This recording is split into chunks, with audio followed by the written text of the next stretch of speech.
प्रश्न एक मला, भस्म नाही मिळालं तर कसं होईल? महादेवानं सांगितलं मग आता काय करायचं? देवा काहीतरी करा, भस्म मिळायला पाहिजे असं काहीतरी करा. मग देवाने सांगितलं एक लक्षात ठेव, तू भस्म आणण्याचं काम करतोय ना, आता मी तुला वरदान देतो, ज्याच्या डोक्यावर तू हात ठेवशील तो भस्म होईल. आणि तो भस्म कुठं घेऊन यायचा? मला लावायला. भस्मासुराला वरदान दिलं कोणी?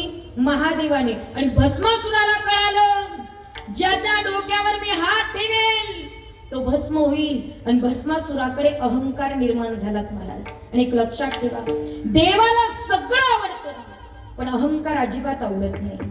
अहंकार आवडत नाही. पण काही लोकांना सत्तेचा अहंकार झाला, काहींना संपत्तीचा झाला, काहींना ज्ञानाचा झाला आणि काहींना रूपाचा अहंकार झाला. पण या सगळ्या गोष्टी नाशवंत आहे. सत्ता नाशवंत आहे. सत्ता किती दिवस टिकते हो? बोला बोला.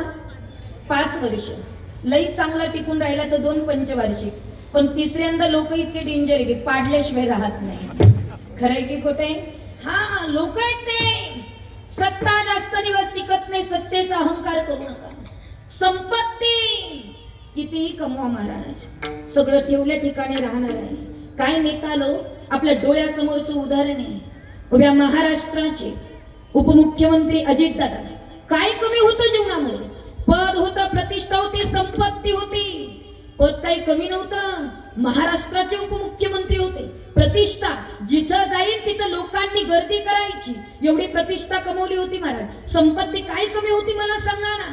अरे 9-10 पिढ्या खातील एवढं संपत्ती होती. सगळ्या बाजूने श्रीमंत असणारे. आज महाराष्ट्र पोरका झालाय ज्यांच्या जाण्याने.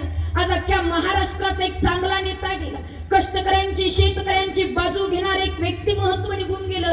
काही कमी नसताना सुद्धा 1 रुपया सुद्धा बरोबर नेता आला नाही. काय येणार आहे आमच्या बरोबर? सांगा ना मला, काय येणार आहे तुमच्या बरोबर? किती बँक बॅलन्स आहे तुमचा? किती आहे सांगा ना. 2 कोटी, 4 कोटी, 5 कोटी, 10 कोटी? किती बॅलन्स आहे तुमच्याकडे? किती संपत्ती कमवली? केवढा फ्लॅट घेतला? केवढी गुंठे जागा घेतली?